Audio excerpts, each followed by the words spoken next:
উপভাষা সংক্রান্ত বিষয়ে আজ আমি কথা বলবো। উপভাষা হলো একটি ভাষার অন্তর্গত এমন একটি বিশেষ রূপ যা এক একটি বিশেষ অঞ্চলের মানুষের মুখে মুখে প্রচলিত থাকে, যার সঙ্গে সেই আদর্শ ভাষা বা সাহিত্যিক ভাষার ধ্বনিগত ও রূপগত বেশ কিছু পার্থক্য পরিলক্ষিত হয়। ভাষাচার্য সুকুমার সেন জানিয়েছেন, কোনো ভাষা সম্প্রদায়ের অন্তর্গত ছোট ছোট দলে বা অঞ্চল বিশেষে প্রচলিত ভাষা ছাঁদকে উপভাষা বলে।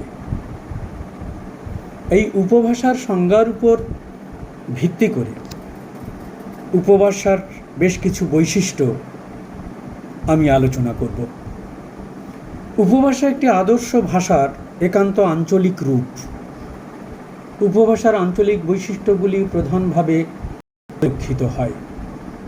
উপভাষার মধ্যে আঞ্চলিকতা উঠে আসে। উপভাষার এই পার্থক্য তার আদর্শ ভাষাকে ছাড়িয়ে যায় না, ছাড়িয়ে গেলেই তা পৃথক ভাষা বলে গণ্য হয়ে ওঠে। উপভাষা প্রধানত অঞ্চল বিশেষে মানুষের মুখের ভাষা, দৈনন্দিন জীবনযাপনের ভাষা। তবে উপভাষায় কোনো ব্যক্তিবিশেষের উচ্চারণ, দোষ বা ভুল প্রয়োগ টিকতে পারে না। এ পর্যন্ত দেখছি উপভাষা ব্যবহারকারী মানুষেরা বৃহত্তর কারণে লেখার সময় বা বিশেষ স্থানে বক্তৃতার সময় উপভাষা পরিত্যাগ করে আদর্শ ভাষাটিকেই ব্যবহার করে। যেমন স্কুলে বা অফিসে দরখাস্ত লেখার সময় বা দূরস্থিত ব্যক্তি বা সংস্থাকে চিঠিপত্র আদান প্রদান করার সময়। সম্প্রতি আঞ্চলিক উপভাষাতেও সাহিত্য লেখা হচ্ছে। আঞ্চলিক উপভাষার লোকগানগুলিও খুব জমে ওঠে। কিছুদিন আগেও কোনো কোনো চরিত্রের মুখেও আঞ্চলিক উপভাষা ব্যবহৃত হয়েছিল, সেটা আমরা লক্ষ্য করেছি।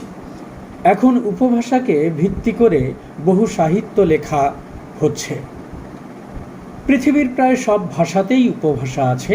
উপভাষায় রচিত প্রাচীন মৌলিক এবং মৌখিক সাহিত্যকে সাধারণত লোকসাহিত্য বলে।